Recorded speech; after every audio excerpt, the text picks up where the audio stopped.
rassurer tout le monde. Nous avons entendu parler de motion de censure, faire tomber le gouvernement. Il n'y aura pas de motion de censure. Il y a des politiciens complètement dépassés par les événements, appuyés par leur presse.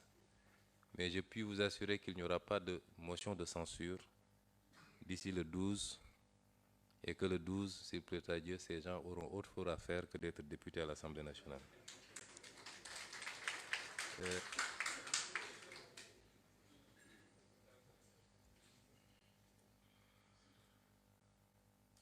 Et nous insisterons aussi sur un aspect extrêmement important pour nous, c'est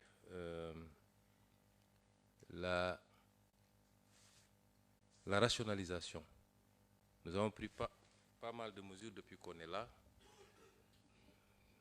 Le fonctionnaire peut considérer que c'est des mesures qui sont dirigées contre lui, contre son confort au travail, ainsi de suite. Ce n'est pas le cas. Les pratiques que nous appelons de tous nos voeux sont des pratiques courantes, devenues même la norme dans des pays beaucoup plus nantis que nous.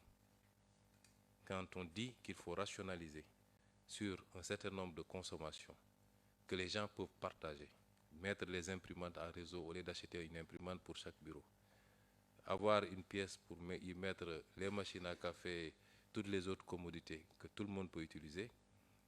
Vous allez dans tous les pays développés, ça se passe comme ça. Pourquoi les pays qui sont les moins avancés comme les nôtres peuvent continuer à dépenser des milliards et des milliards pour des commodités qui peuvent être gérées en partage sans nuire à la consommation individuelle de chacun.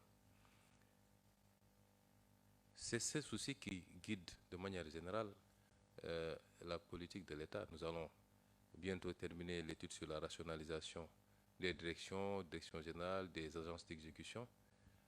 Nous allons aller vers ça. Et c'est ça qui a justifié d'ailleurs la proposition de dissoudre un certain nombre d'institutions dont la pertinence interroge. On fait de la politique dans tout, dans ce pays, mais le même objectif sera atteint dans tous les cas, parce que je puis vous donner la primeur que le président de la République, probablement aujourd'hui, va prendre des décrets pour remercier les présidents de ces institutions et bloquer le fonctionnement pour que aucun centime de crédit ne puisse désormais être dépensé dans le cadre de ces institutions.